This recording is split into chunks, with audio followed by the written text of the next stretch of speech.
Hello everyone, this is Akshita and welcome to my channel. In my previous video, we discussed that what are cell organelles.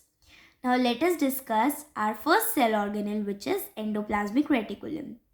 So endoplasmic reticulum mainly एक tubes की तरह होता है और ये हमेशा एक नेटवर्क सिस्टम फॉर्म करता है. Suppose this is a nucleus, तो ये इसके सराउंडिंग में एक नेटवर्क सिस्टम फॉर्म कर लेगा. Now there are two types of endoplasmic reticulum: smooth endoplasmic reticulum and rough endoplasmic reticulum, SER and RER. So let us discuss rough endoplasmic reticulum first. So rough endoplasmic reticulum को rough क्यों कहते हैं?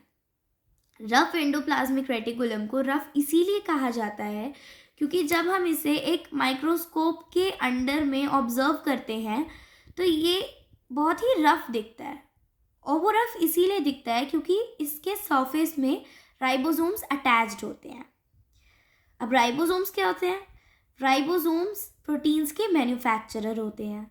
सो जो manufactured proteins होते हैं वो rough endoplasmic reticulum various places पर send करता है.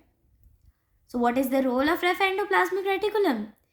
रफ एंडोप्लाज्मिक रेटिकुलम क्या करता है? मेनली वो यही करता है कि जो राइबोसोम्स हैं वो उसे प्रोटीन्स मैन्युफैक्चर करके दे देते हैं और फिर रफ एंडोप्लाज्मिक रेटिकुलम उसे रिक्वायर्ड प्लेस पर सेंड कर देता है.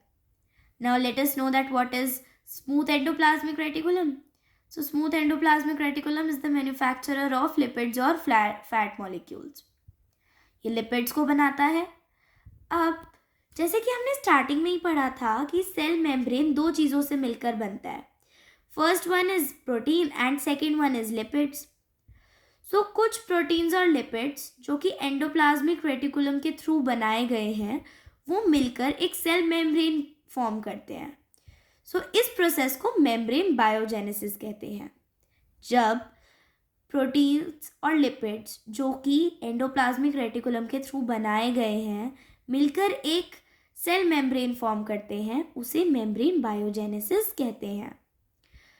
कुछ प्रोटीन्स और लिपिड्स जो कि एंडोप्लाज्मिक रेटिकुलम बनाता है वो मिलकर हॉर्मोन्स और एंजाइम्स भी बनाते हैं.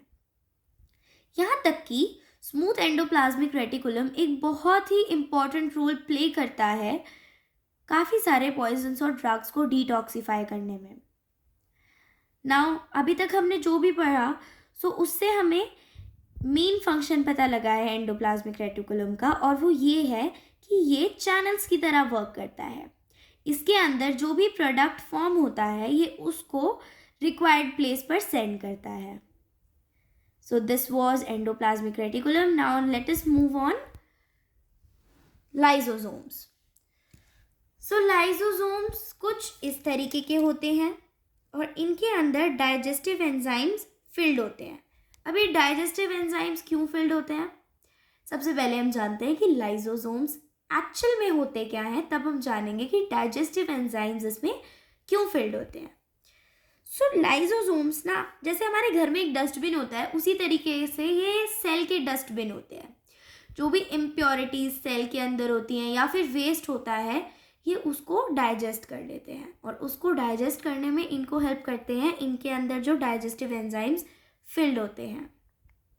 नाउ अगर कोई सेल है और वो डैमेज्ड है तो जो ये सेल है और ये डैमेज्ड है सो अगर ये जो डैमेज सेल है इसके अंदर की जो लाइसोसोम्स है वो अपने आप को बर्स्ट कर लेंगे और इस सेल को ही डाइजेस्ट कर लेंगे. क्यों डाइजेस्ट कर लेंगे? ताकि ये एक डैमेज सेल और सेल्स को डैमेज ना कर सके. सो इसीलिए इन्हें सुसाइडल बैग्स या फिर सुसाइड बैग्स कहते हैं क्योंकि ये और सेल्स को बचाने के लिए अपने आप को ही बर्स्ट कर देते हैं. So that's all for today. If you liked my video, please like, share and subscribe my channel.